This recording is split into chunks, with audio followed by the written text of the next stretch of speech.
Christine McDonald. I'm in the Northeast corridor of Kansas City, Missouri, at the corner of Independence and Spruce. I was trafficked as a minor, never identified. Bought and sold for 21 years. 17 of those years were right here in the Northeast corridor of Kansas City, Missouri. This corner, these steps are where I used to pray for death. I used to pray, if there was a God, let death find me. These steps were also the very last corner and the very last steps that I sat on before I exited the light. I had been on these steps praying for death, waiting for somebody to pick me up. My pimp was waiting for me. I hadn't made any money. I was tired. I was dirty. I'll never forget the little engine winding. And he turned the corner. He turned the corner and he looked at me and he smiled and he continued on down to the end of the block. He stopped, the brake light flashing. That was my signal. He was waiting for me. It was broad daylight. I walked on down and I jumped in.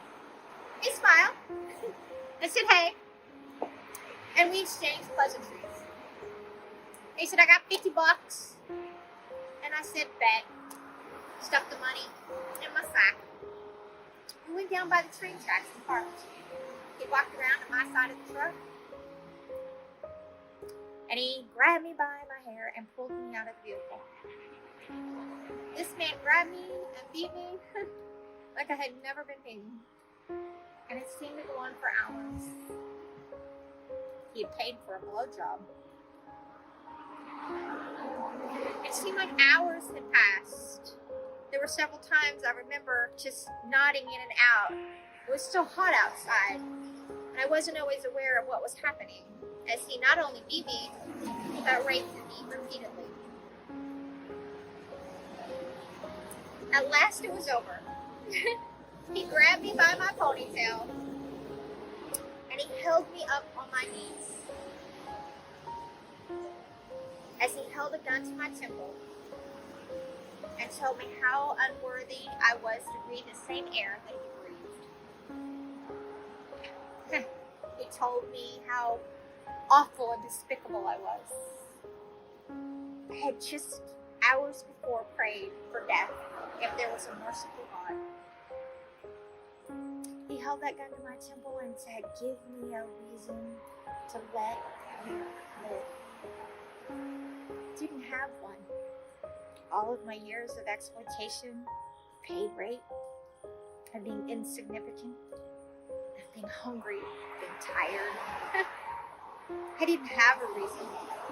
In fact, I thought at last, maybe there was a God, and my prayers were being answered. I didn't understand at the time the psychology behind people like this that thrive on fear. I wasn't scared.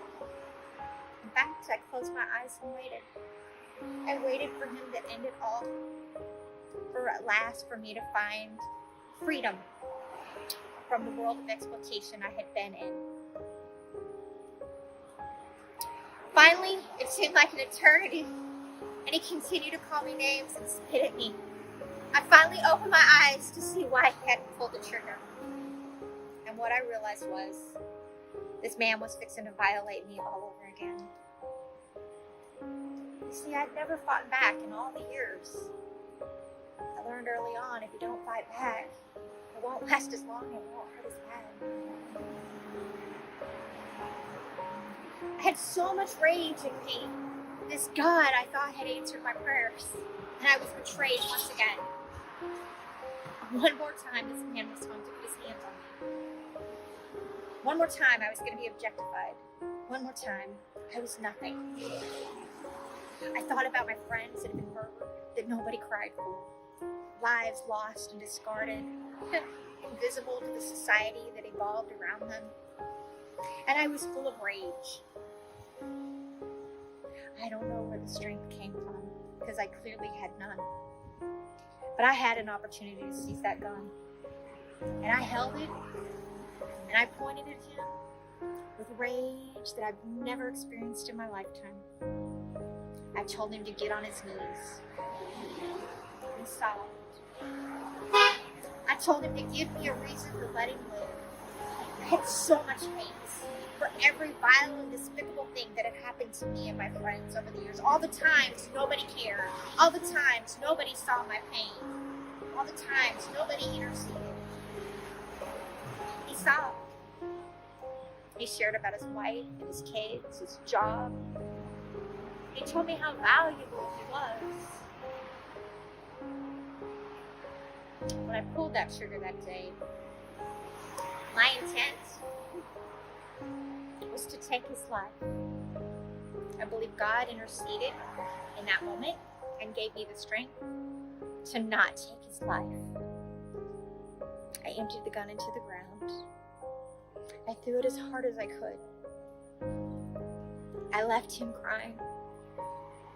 I collected my clothes. I wiped the blood and sweat from my face. And I began walking. Shortly after this experience, I would find my pathway out without the help of others.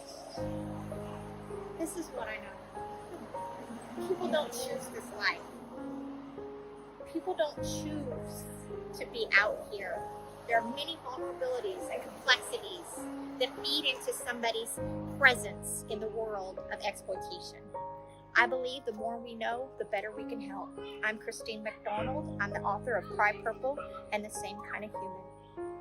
I believe the more we know, the better we can help. Thank you.